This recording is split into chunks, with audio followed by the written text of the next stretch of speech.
Today we have enemies to lovers. Tracey is nodding her head. She is ready for this one, as am I. Because it's a juicy trope, isn't it? Very juicy. How enemy are we talking? Like, you can't be too wicked if you're going to end up being lovers. Can you? Oh, well, that's where that insta attraction kind of works. That's where you got to have that physical chemistry, although verbally they appear to be opposed to each other.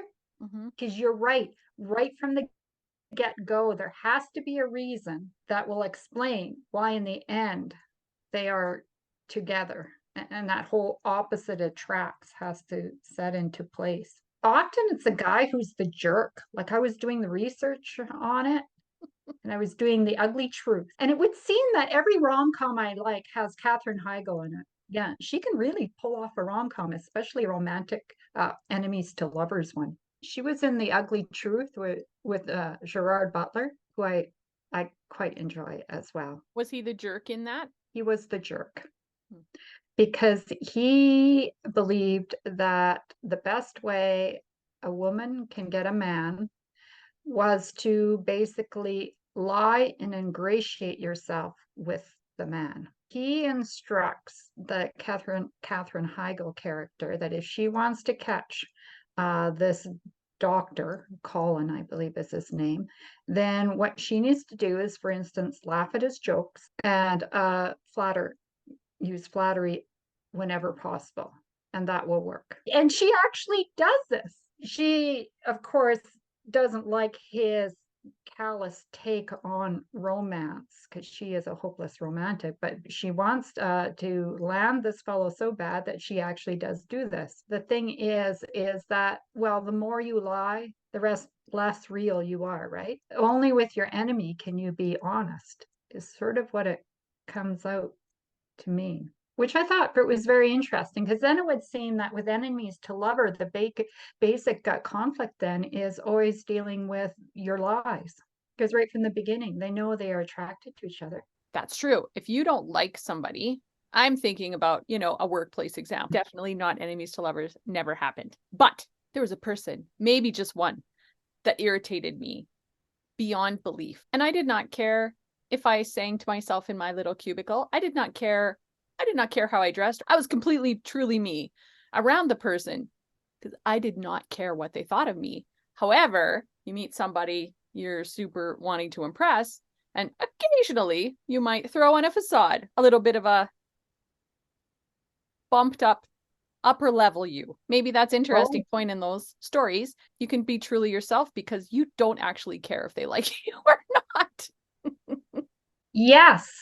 And then that is actually what starts the real attraction, because finally they have someone in their lives who is absolutely honest and they know they're getting the real deal, even if at first it is not exactly a friendly back and forth.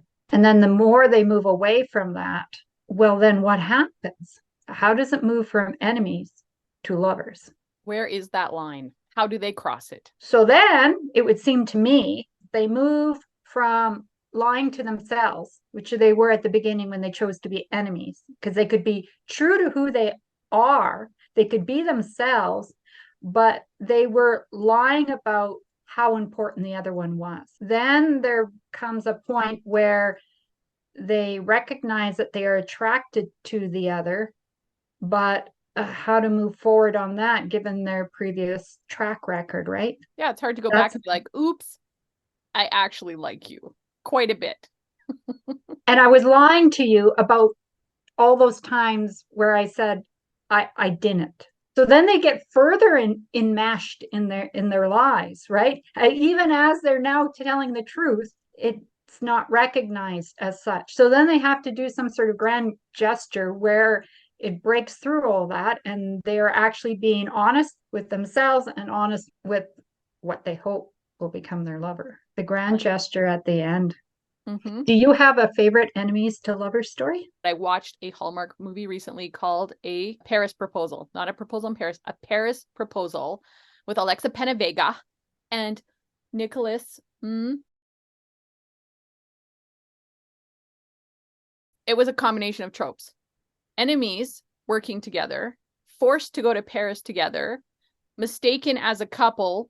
So there's the fake relationship that they have to uphold. And then forced proximity, they're forced into a hotel room together. So it was so many layers. They did not like each other. They did not get along. They both felt that the other was inhibiting their purpose in life and creativity and direction. And then it all worked out in the end. Oh, you spoiled it for me. Oh, I'm sorry. But I didn't tell you In a how. Hallmark. In a Hallmark. Well, that's the fun of it too, is that even they can be as enemies as they want, but once the movie is labeled rom-com, then you know it's going to have to end happily for everyone. Which is, honestly why I watch, because I could just watch the news if I want to be sad. So I can just watch Hallmark and know that it's going to be happy at the end. That's right. That's what we need sometimes. Sometimes. And there's a lot of sometimes happening now. There's so many opportunities to yes tune out and watch a rom-com. Yeah, where something works out for at least 2 hours. Yeah. And it all ends happily. Yeah. That forced proximity makes me think again of The Hating Game, because that to me is a classic forced proximity and a classic office romance, where they start off as enemies, although, well, I would say the female, they does not want that initially, but she's forced into that situation by his standoffishness.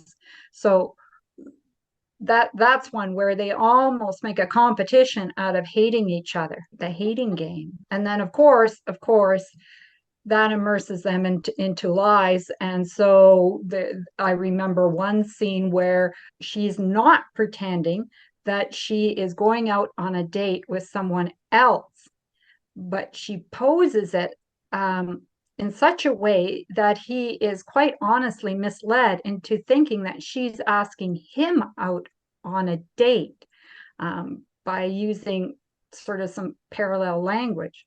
So he actually ends up driving with her to where he thinks they are going to have a date, only to meet her real date. Very, very awkward. But again, this is where these lies, this is the trouble that gets you into with enemies to lovers.